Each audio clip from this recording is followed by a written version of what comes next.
Welcome back, Andy Tube. This is a continuation of the Singer Model 404 Restoration Series, and it's part 18. And we're going to reinstall the bobbin winder system. You may remember there's 3 components of it. We'll be putting all 3 of them back on the machine now. And before we do, I just want to put another little bit of oil in the 3 screw holes.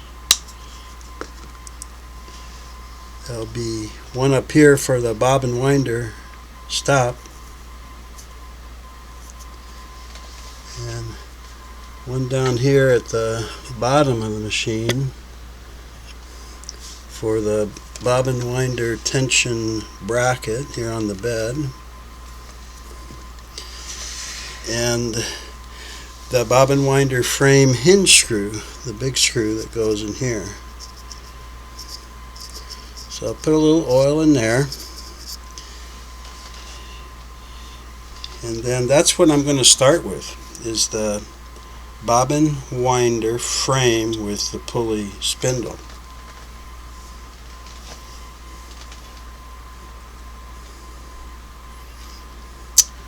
And while I get the parts laid out here, maybe I'll put up a picture real quick of all the parts for the pulley spindle and associated parts.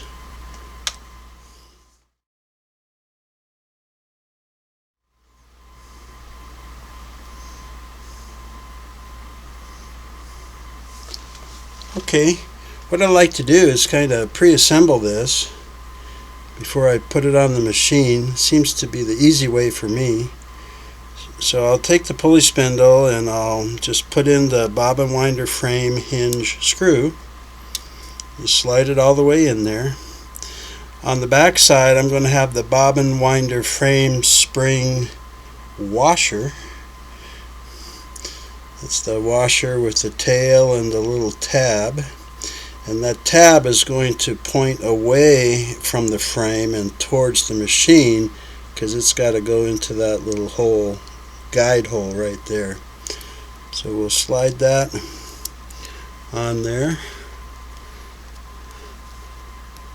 And there we go, good tight fit. You can see the tabs going to point towards the machine.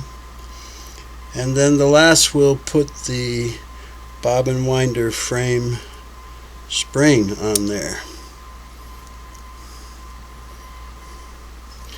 Then we'll just guide it right up to the hole, kind of hold it in place there, and we'll tighten it up. And it is normal. Come on, baby. It's a normal righty-tighty. I gotta figure out how to film this so I can use my normal right hand. Okay. Let's see if I can get that started in there.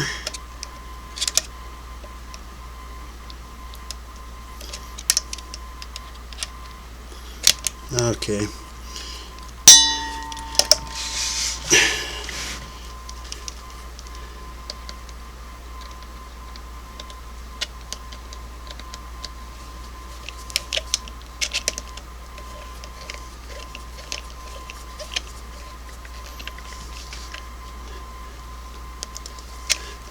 That's right. I didn't have the tab lined up with the hole, so the tip of the screw wasn't reaching the threads. Alright. Now that's another screw. Because it's a hinge screw with a spring, you can just deadhead it. You can tighten it up all the way, because the screw in there, or the spring, is what makes the tension. Okay. We'll better look at it all installed. Now, I don't put the friction ring on at this time, because I don't want it to get oil or wax while I'm finishing up the machine. So I'll just put it aside for now. And then the next piece that we're going to put in is the little two-piece bobbin winder stop.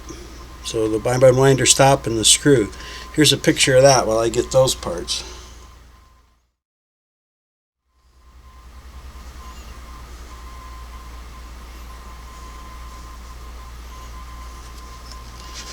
Okay, so here's the stop.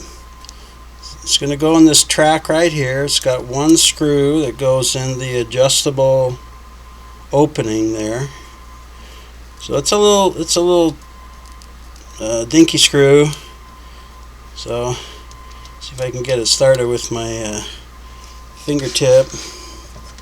If you have a magnetized screwdriver, might be a good time for it.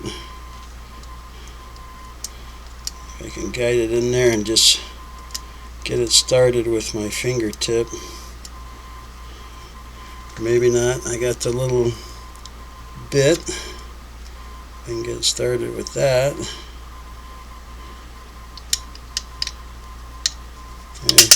There. At least I got it started.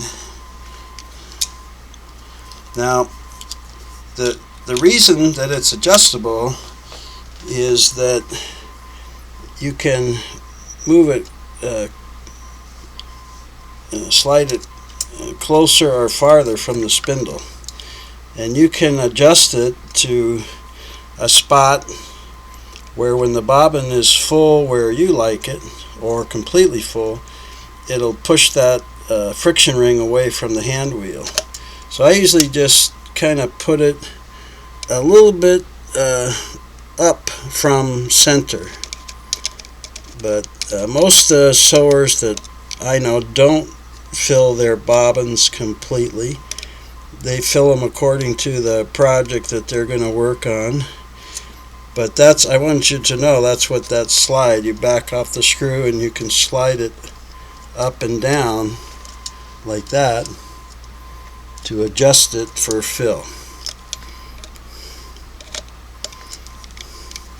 So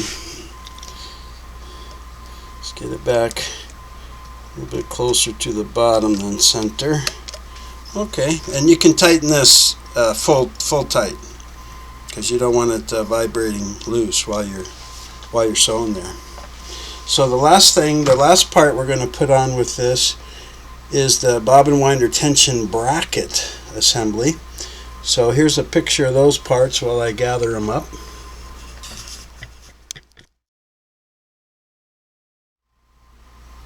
Okay, and I usually start by just putting the bracket itself onto the bed.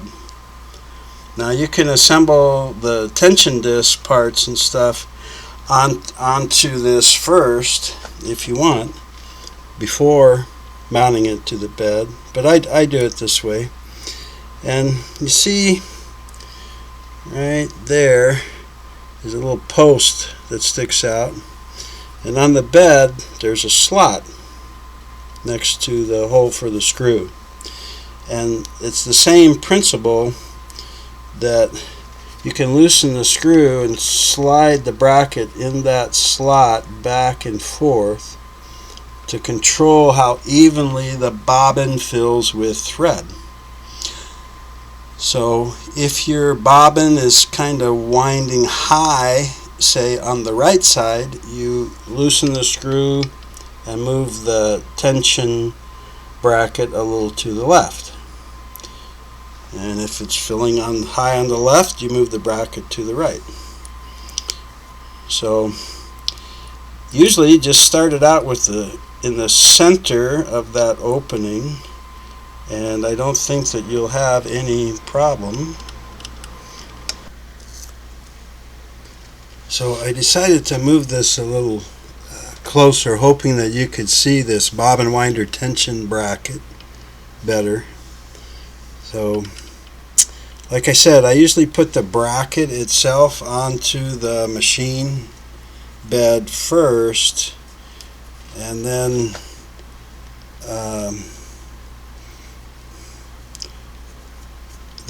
I will put the tension disc on there.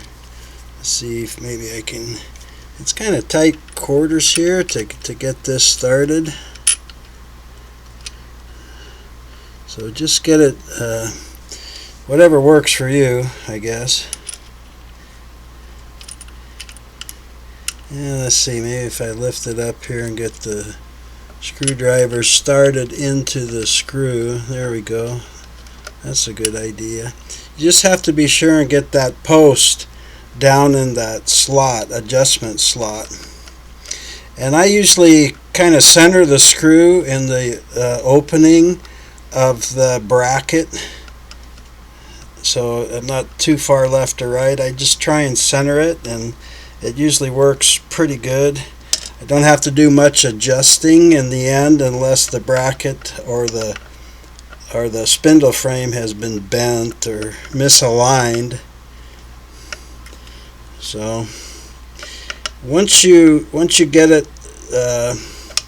lined up left or right the way that you want to do it, push it back towards the machine so that it rides along the back of that bracket.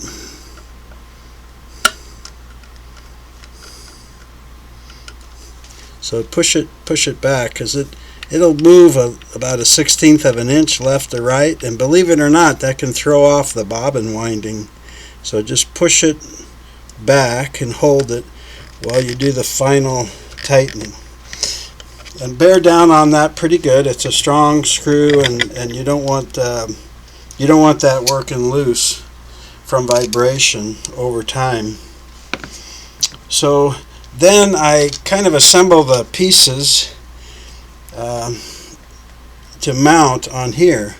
So I take the tension disc, and with the open or cup side up, I'll put in that little tension disc spring, that little lightweight spring, and then I'll put the washer. And of course the protrusion on the back of the washer goes in first,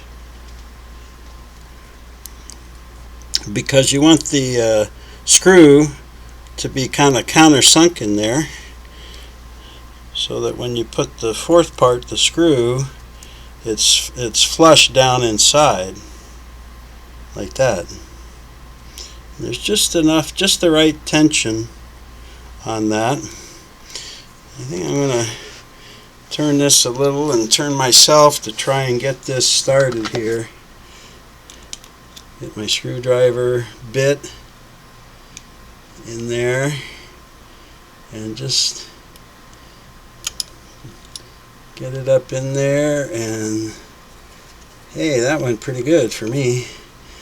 Now it goes in real easy at first, and then it kind of hesitates as that screw works its way on through the bracket. So if it seems firm, just keep going and tighten it up again all the way tight, because the spring is what will provide the tension. So you don't want this getting loose. Wow, I think that's good. So we've got the bobbin winder tension bracket with the disc assembly and everything on here. We've got our tension. Let me get back. There we go. I got the bobbin winder stop up here for the fill, adjusted just a little higher in center. And I have the bobbin winder frame with the pulley and spindle, and that screw tightened all the way. So all of these screws, actually just tighten them firmly when you install. There's one more thing I do at this point, because I haven't done it up to now, but you see that little, let's see if I can get that right there. There's an opening, and that's an oil port. And once in a while you want to put a drop of oil in there to go in on the bushing of the spindle so it spins freely. So just a drop, because even a drop is too much. And go ahead and work it around, spin it in there, let it get in there good. There we go. And then be sure to wipe off any excess oil, because you don't want any oil on that friction ring or to get thrown up onto the hand wheel. Okay, very nice. So that's part 18, and if you watched all the way to this point, I admire your fortitude and patience, and I apologize. My ET, my essential tremors are kind of acting up today, and I almost didn't do any video today because of that. But you know, it's just something I'm dealing with and doing the best I can. So I hope it wasn't too distracting. And even without that, I'm kind of fumble finger sometimes on these small parts. So you know, if, like I said, if you watch to this point, you're patient, and you're going to do really good working on sewing machines. So congratulations for that. And I hope you will tune in for the next video, and as we're going to continue putting more parts. Thanks so much for watching. I hope you learned a couple things, and take care.